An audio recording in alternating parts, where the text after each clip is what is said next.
মানুষ চাইলেই যদি সব কিছু পেয়ে যেত তাহলে অপেক্ষার কোনো মূল্যই থাকতো না। হ্যালো এভরিওয়ান, আসসালামু আলাইকুম। কেমন আছেন সবাই? আমি রিয়া বলছি ঢাকা উত্তরা থেকে। আই হোপ সবাই খুব ভালো আছেন। Welcome back to my channel.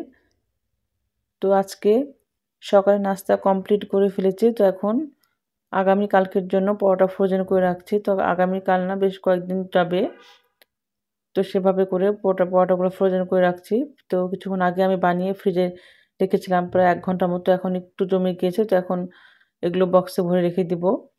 তো দেখা যায় যে যেদিন পরোটা বানাবো সেদিন রাতে যদি নরমাল ফ্রিজে নামিয়ে রাখি তাহলে কিন্তু খুব সুন্দর হয়ে থাকে, কিংবা পরোটা বানানোর ১ ঘন্টা আগে বের করলেও কিন্তু নরমাল হয়ে যায়। তো এভাবে রাখলে একটা সুবিধা যে খুব ইজিলি বানানো যায় নাস্তাটা, সময় লাগে না। পরোটার ডো মাখতে কিন্তু অনেকটা সময় লাগে, বেলতে অনেক সময় যায়। তো এভাবে করে নিলে কিন্তু খুবই সুন্দরভাবে চটপট নাস্তাটা রেডি করে নেওয়া যায়। তো আমার নাস্তা কমপ্লিট করে ফেলেছি। তো এখন কিছু মশলা রেডি করে নেব। তো দেখছি যে গরম মশলা গুঁড়োটা একদমই শেষ হয়ে গিয়েছে। তো এটা আমি ধুয়ে শুকিয়ে রেখে দিই, যেটা দারচিনি বলে যেটাকে। এটা ধুয়ে অর্ধেকটা এর আগে গুঁড়ো করেছিলাম, তো আজকে আবার অর্ধেকটা গুঁড়ো করে নিব। তো এটা মাংসতে, মুরগি কিংবা গরুর মাংস যেটা হোক না কেন, যখন আমি কষাই তখন এটা দিয়ে থাকি আর কি। তো এটা একটু হালকা তেলে ঠান্ডা করে নিয়ে গুঁড়ো করলে খুব সুন্দর হয়, একদম নরম হয়ে যায় এটা। তো এটা হচ্ছে নরমাল গরম মশলা গুঁড়ো। আর একটা আছে শাহি গরম মশলা গুঁড়ো, যেটা নামানোর আগে দিই, সেটাও করতে হবে। তো শেষ হয়ে গিয়েছে, ওটা নামানোর আগে সামান্য একটু দিয়ে দিই, তাহলে হয়। আর এটা আমি যখন মাংসটা কষাই তখন আর কি দিয়ে দিই।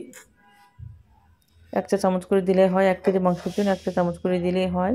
তো এই যে এখন একটু নরমাল ঠান্ডা একটু করে নিয়ে তারপর আমি ব্লেন্ডারে গুঁড়ো করে নেব। খুব সুন্দরভাবে গুঁড়ো হয়ে যাবে এখন। তো অনেক সময় দেখা যাবে থেতো করে দেওয়া হয়, এবং থেতো করে দিলে বাচ্চারা খুব বিরক্ত হয়, দাঁতে পড়ে, ভাতে এসে পড়ে। আর এভাবে যদি গুঁড়ো করে দেওয়া হয় তাহলে কিন্তু মিশে যায় ঝোলের সঙ্গে, তখন আর বাছতে হয় না, বিরক্ত লাগে না। তো এখন পর্যন্ত যারা আমার ভিডিওটি দেখছেন, যদি ভালো লেগে থাকে তো প্লিজ ভিডিওতে একটা লাইক দিয়ে ভিডিওটি কন্টিনিউ করতে পারেন। আর যদি বেশি ভালো লেগে থাকে তো আমার চ্যানেলটি সাবস্ক্রাইব করে দিতে পারেন। আশা করি আপনাদের ভালো লাগবে।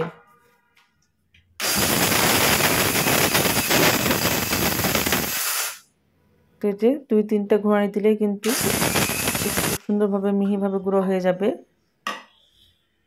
তো আজকে বেশ মশলা করতে হবে। আদা রসুন আমি কিন্তু ফ্রিজ থেকে বের করে নিয়েছি, মানে ডিপ ফ্রিজে কেটে টেটে রেখে দিই। তো সেটাও গুঁড়া করে নিব। একটু ছুটলে পারে, এখনও ছুটে নাই, আইস জমি আছে। তো যার কারণে এটা গুঁড়া করে নিলাম। এরপরে তো কিচেনে রান্না চুলায় রান্না তুলে দিয়েছি অলরেডি, ভাত, তার দিকে মাংস তুলে দিয়েছি। ভিডিওটা অনেক কিছু স্কিপ হয়ে গিয়েছে, জানি না কেন কীভাবে কেটে গেল ভিডিওটা।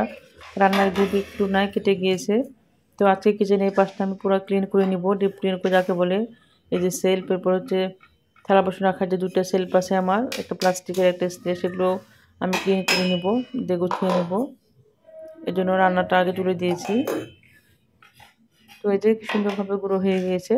তো এটা কিন্তু একটু ঠান্ডা করে তারপরে মুখটা বন্ধ করব। গরম অবস্থায় মুখটা বন্ধ করলে নষ্ট হয়ে যেতে পারে, যার কারণে যে কোনো মশলা ঠান্ডা করে তারপরে মুখটা বন্ধ করতে হবে। তো এই যে স্ট্রেচের থালা বাসন রাখার আগে এটা কিন্তু আমি খুব ঘষে মেজে খুব সুন্দরভাবে পরিষ্কার করে নিয়েছি, একদম ভালোভাবে ধুয়ে ফেলেছি, একদম চকচকে হয়ে গেছে। এরপর আমি থালা বাসনগুলো রেখে দিয়েছি, যা যা রাখা সেগুলো রেখে দিয়েছি, এখানে যা যা থাকে সেগুলো। তো এরপর আমার যে প্লাস্টিকের এখানে রাখি যে একটা, সেটাও কিন্তু ধুয়ে নিয়েছি। তো পানি ঝরা হয়ে গেছে, সেটাও আমি এখানে রেখে সাজিয়ে নেব। এটাতে যখন যখন থালা বাসন ধুয়ে সঙ্গে সঙ্গে এটাতে আমি রাখি ভেজা অবস্থাতে। তো এটাতে পানিও ঝরে যায়, কিছু হয় না। তারপরে ওটাতে তুলে রাখি। এই পিচকি ছোট জিনিসটা যে এত কাজের, খুবই আসলে কাজের, জায়গা অল্প লাগে এবং অনেক জিনিস আঁটে এখানে। খুব সুন্দরভাবে আরএফএলের এই জিনিসটা, মানে থালা বাসনের যে শেলফটা খুবই সুন্দর, দামেও কম এবং অনেক জায়গা কম লাগে। খুব ছোট্ট জিনিসটা, কিউট দেখতে। এবং ডাইরেক্ট এখানে রেখে দেওয়া যায়, থালা বাসন ধুয়ে পানি সহ রাখা যায়, পানিটা ঝরে যায়।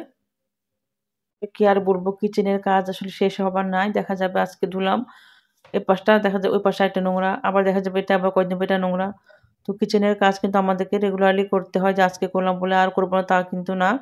মাঝে মাঝে এগুলো করতে হয়, ক্লিনিং এর কাজগুলো, গোছাগাছির কাজগুলো সবসময় করতে হয়। তো আমি কিন্তু এই শেলফটা খুব সুন্দরভাবে মুছে নিয়েছি, যে উডেন যে শিল্প আমার এটা, সেটাও মুছে নিয়েছি ভালোভাবে। যে ক্লিনজারটা ব্যবহার করি সেটা দিয়ে কিন্তু স্প্রে করে, করে খুব সুন্দরভাবে আমি ওয়াল, ক্যাবিনেট সবই মুছে নিই। তো খুবই সুন্দর হয়। এই যে শেলফটা কিন্তু আমি এভাবেই মুছি। তো এই যে ভিনেগার, আমি ১ কাপ পানির সাথে একটু ভিনেগার আর একটু সামান্য একটু 1/2 চামচের মতো খাবার সোডা মিক্স করে নিই। আর একটু ১ চামচের মতো ভিম লিকুইড মিক্স করে নিই। তো এভাবে করে ক্লিন করলে কিন্তু খুবই ঝকঝকে হয়ে যায় সবকিছু। এই টাইলস শুরু থেকে শুরু করে সবকিছুই। এই যে এখনো কিন্তু চা পাতা বেশ কিছুটা আছে। তো এখন আজকে আর এখন রিফিল করব না। কিছুদিন আগে করেছি রিফিল, তো এখন আর করব না। এটা শেষ হবে তারপরে রাখবো। আর এই যে জারটাতে লবণ রাখি, তো লবণও প্রায় এটা অনেকটা শেষ হয়ে এসেছে। লবণটাও ঢেলে দিতে হবে। তো এই লবণ জারটা সবসময় আমি পরিপূর্ণ করে রাখি লবণ দিয়ে। আর আরেকটা আছে ছোট্ট, ওটা আমি রান্নার কাজে ব্যবহার করি। ওটা চুলার কাছে রাখি ওটাতে। আর কিচেন এমন একটা জায়গা যেখানে পরিষ্কার করার কোনো শেষ নাই। দেখা যাবে প্রতিদিন পরিষ্কার করে প্রতিদিনই নোংরা বের হবে এমন অবস্থা।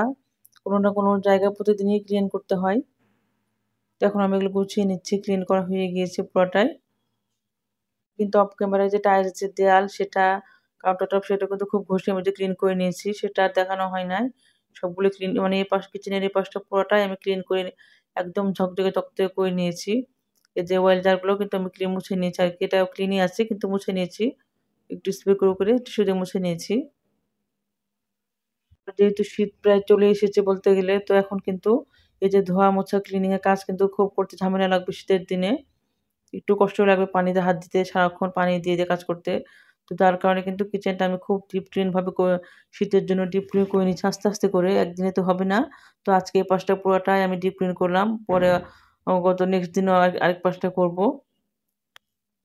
এদিকে আবার দেখা যায় যে বাচ্চাদের পরীক্ষা, সেটা নিয়েও ব্যস্ত থাকতে হয়। ফাইনাল পরীক্ষা এখনো শুরু হয়নি, হবে ২১ তারিখ থেকে আমার মেয়ের পরীক্ষা।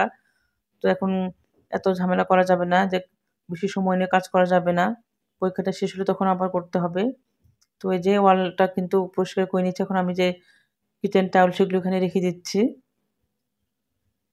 পুরা ওয়ালটা খুব সুন্দরভাবে ঘষে নিয়েছি আমি। তো এগুলো হাত মোছা মুছি, এটা সেটা মোছার কাজে ব্যবহার করি এগুলো। এগুলো কিচেন টাওয়েলগুলো এখানে রেখে দিলাম।